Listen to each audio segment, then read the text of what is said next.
Our houses are usually the one place we can call home and feel isolated from the outside world, at least until someone or something from the outside world enters without consent.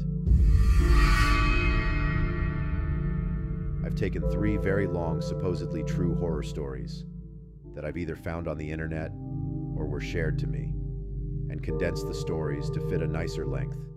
Video number 1, 19-year-old single child. Damian Andrews would drive directly from campus after his last class on Friday to his job at a gas station for 6 hours, and after his shift was done, he'd go back to his parents' house. Usually his parents weren't home on weekend night, as they were the ones who were more often out drinking. Damian pulled into the empty driveway, and as expected, everything was dark in the house.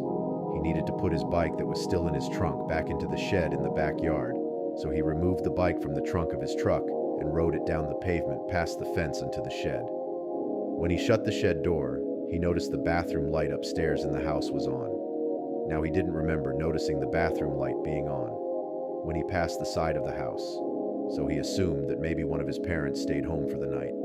Damian entered the house through the back door, and as he opened his mouth ready to call for one of his parents, something deep down told him not to. Damian went up the half flight of stairs from his den to the midsection of the house.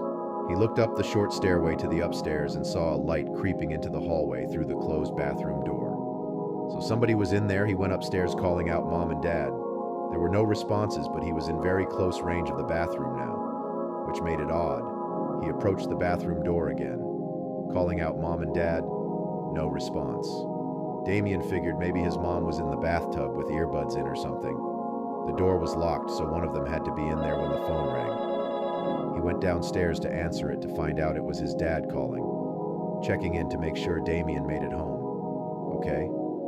His dad sounded drunk as usual. Friday nights, so Damian questioned him as to why he left Mom at home as he walked back upstairs to the bathroom door. His dad seemed confused. Then he noticed at the bottom of the door through the opening to shadow outlines of feet standing by the door, literally facing the door, right on top of it. Then Damian's dad dropped a bomb and told him that his mother was right beside him at the table. He did the only logical thing he could do. He ran outside, hung up on his dad, and called the police.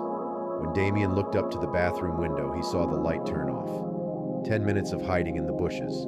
Later, he heard the police out front, who in the end found nobody in the house.